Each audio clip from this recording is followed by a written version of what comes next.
वर्ष झालेले आहे आम्ही हे लढा सुरू केलं होतं आणि या 3 वर्षामध्ये जे छोटे ठेवीदार होते ज्यांचे 10,000 रुपये 25,000 रुपये 50,000 रुपये पर्यंत होते पैसे, ते अनेक लोकांना म्हणजे हजारोंच्या संख्येने लोकांना त्यांचे पैसे परत मिळालेले आहे. पण जे मोठे ठेवीदार आहे 50,000च्या वर जे आहे, लाखोंच्या जे त्यांचे ठेवी होती त्याच्यामध्ये, त्यांचे पैसे कधी मिळणार? आता हे न्याय प्रोसेस एक सुरू आहे. आज एक हिअरिंग होतो, नंतर त्याची हिअरिंग एका महिन्यानंतर 15 दिवसानंतर होतो. आतापर्यंत 75 लोकांचा जीव गेलेला आहे, त्यांचा मृत्यू झालेली नाही आहे, त्यांची हत्या केलेली आहे या सरकारने. आणि या सरकारमध्ये बसलेले मंत्री असू द्या किंवा जे अधिकारी आहे, जे सुस्त गतीने जे काम करत आहे, त्याच्यामुळे आज त्यांच्या हक्काचा पैसा त्यांना मिळत नाही आहे. आणि आम्ही त्यांना खूप वेळ दिलेला आहे. आता आम्ही निर्णय घेतलेला आहे की आमचं आंदोलन आम्ही तीव्र करणार आहे.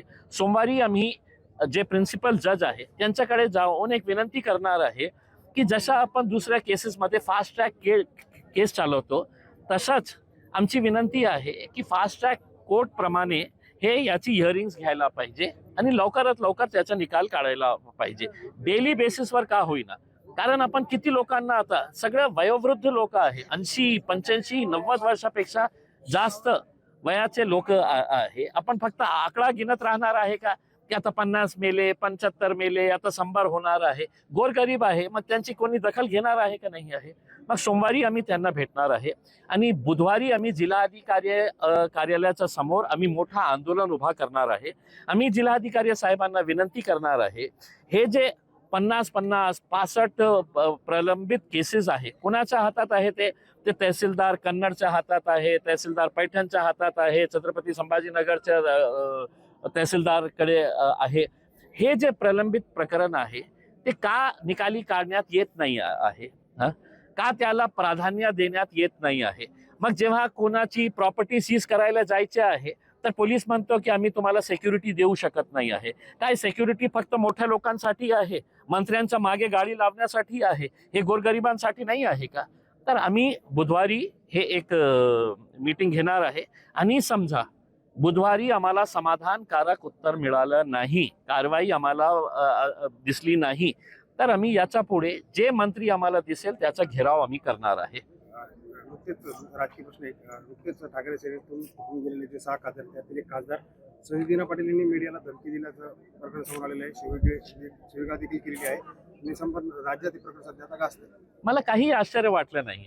एका निवडून आलेला खासदार जेव्हा ओपनली कॅमेऱ्याच्या समोर धमकी देतो, कॅमेऱ्याच्या समोर हे म्हणतो की मी काय आहे, मी किती दादा आहे, मी किती हत्या केलेली आहे, मी कुणालाही अस्पताल किंवा कब्रस्तान मध्ये पाठवू शकतो, अशा प्रकारच्या भाषा वापरणारे जे लोक आहे आज सत्तामध्ये बसलेले आहे आणि त्यांना कुठल्याही प्रकारची भीती वाटत नाही आहे. या कारणाने की कारण त्यांचे जे मायबाप आहे ते सुद्धा ही क्रिमिनल ऍक्टिव्हिटीज मुळे ही पुढे आलेले आहे.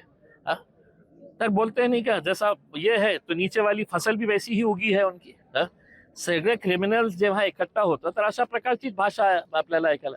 हे प्रश्न तुम्ही मला विचारण्याच्या ऐवजी तुम्ही या महाराष्ट्र राज्याचे मुख्यमंत्री ज्यांच्या हातात गृह मंत्रालय आहे, पोलिसांचे वरिष्ठ अधिकारी, यांना विचारा की आज अशा प्रकारची भाषा इम्तियाज जलीलने वापरली असती तर पोलीस आत्ता माझ्याकडे आली असती आणि मला गाडीमध्ये बसवून मला जेलमध्ये पाठवली असती.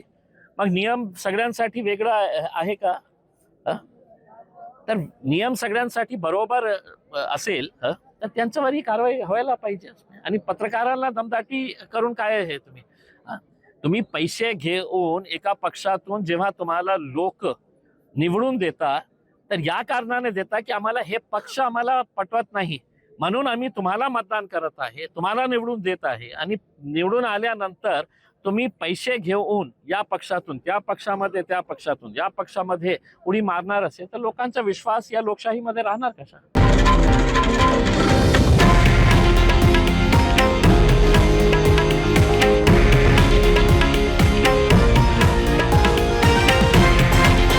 हे आहे देशातील नंबर 1 न्यूज नेटवर्क आणि आपण पाहत आहात TV9 मराठी, एकमेव.